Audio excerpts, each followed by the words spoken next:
മതവിശ്വാസവും അതുപോലെ അവരവരുടെ ആത്മാഭിമാനവും സംരക്ഷിച്ചുകൊണ്ട് ഈ നാട്ടിൽ പിറന്നു ജീവിക്കുന്ന മുസ്ലിം ജനതയുടെ അവകാശം ഇല്ലായ്മ ചെയ്യുക എന്നുള്ളതാണ് വഖഫ് ഭേദഗതിയിലൂടെ മോഡി ഭരണകൂടം ചെയ്തിട്ടുള്ളത്. ഈ നാട്ടിലെ നിയമവ്യവസ്ഥയൊക്കെ അങ്ങേയറ്റം താറുമാറായാണ് പോയിക്കൊണ്ടിരിക്കുന്നത്. അതുകൊണ്ടാണ് 2002 ഗുജറാത്ത് വംശഹത്യ നടത്തിയതിന് നേതൃത്വം കൊടുത്തത് നരേന്ദ്രമോദിയും അമിത്ഷായുമാണ് എന്നുള്ളതിന് ധാരാളം തെളിവുകൾ, അല്ലെ, വളരെ സോളിഡ് തെളിവുകളുണ്ട്. പക്ഷേ അതൊന്നും നമ്മുടെ കോടതികളിലേക്ക് എത്തപ്പെട്ടിട്ടില്ല. ഈ നാട്ടിലെ നിയമ സംവിധാനം വേണ്ട രീതിയിലാണ് മുന്നോട്ട് പോയിരുന്നതെങ്കിൽ ഒരുപക്ഷെ ഇരട്ട ജീവപര്യന്തമോ തൂക്കുകയറോ ലഭിക്കേണ്ടിയിരുന്ന രണ്ടുപേർ, നരേന്ദ്രമോദിയും അമിത്ഷായും, ഇന്ത്യ ഭരിച്ചുകൊണ്ടിരിക്കുന്നു എന്നുള്ളത് തന്നെയാണ് നമ്മുടെ നാടിന്റെ നിയമ സംവിധാനം എത്രമാത്രം താറുമാറായിരിക്കുന്നു എന്നുള്ളതിനുള്ള ഒരു തെളിവ്. അതാണ് RSS എന്ന് പറയുന്ന വിഷവിത്ത് ഇന്ത്യയിൽ രൂപപ്പെട്ടിട്ട് 100 വർഷം തികയുകയാണ്. അവർ പറഞ്ഞുകൊണ്ടിരിക്കുന്നത് 100 വർഷം പൂർത്തീകരിക്കുന്ന സമയത്ത് അവരുടെ അജണ്ടകളൊക്കെ ഇവിടെ നടപ്പാക്കും എന്നാണ്.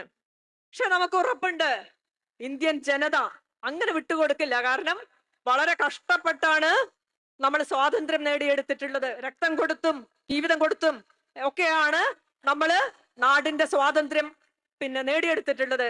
അങ്ങനെ നേടിയെടുത്തിട്ടുള്ള ഈ സ്വാതന്ത്ര്യം സംരക്ഷിക്കാനും ഇന്ത്യൻ ജനതയ്ക്ക് അറിയാം. പക്ഷേ വഖഫ് ഭേദഗതി നിയമം നടപ്പാക്കിയപ്പോൾ മുനമ്പത്തൊരു കൂട്ടര് സംഘപരിവാരം തെറ്റിദ്ധരിപ്പിക്കപ്പെട്ടത് കൊണ്ടാണ് അവിടുത്തെ ജനത മാലപ്പടക്കം പൊട്ടിച്ചുകൊണ്ട് വഖഫ് ഭേദഗതിയെ ആഘോഷിച്ചത് എന്ന് നമുക്കറിയാം. വഖഫിന്റെ സ്വത്തിനേക്കാൾ കൈവശമുള്ളത് ഇവിടുത്തെ ക്രിസ്ത്യാനിറ്റിക്കാണ്, എന്നിട്ട് സഭകൾക്കാണ് എന്നാണ്.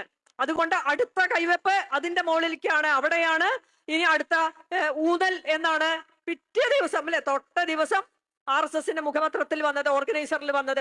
ഈ നാട്ടിലെ ജനാധിപത്യ വിശ്വാസികൾ ചെയ്യേണ്ടത് സംഘപരിവാരത്തിനെതിരായിട്ടുള്ള ഒറ്റ അജണ്ട, സംഘപരിവാരമാണ് ഈ നാടിന്റെ ശത്രുക്കൾ എന്ന് തിരിച്ചറിഞ്ഞുകൊണ്ട് അമിത്ഷായും മോഡിയുമാണ് ഈ നാടിന്റെ ശത്രുക്കൾ. അവർ ഇവിടുത്തെ ഭരണാധികാരികളോ ഇവിടുത്തെ ജനങ്ങളെ സംരക്ഷിക്കുന്നവരോ അല്ല. ഈ നാടിന്റെ യഥാർത്ഥ ശത്രുക്കൾ ഈ നാട്ടിലെ ഹിന്ദുത്വർക്കെതിരെ, സംഘപരിവാരത്തിനെതിരെ ഈ നാട് ഒന്നിച്ചിറങ്ങേണ്ടുന്ന ഒരു കാലമാണ് ഇത്.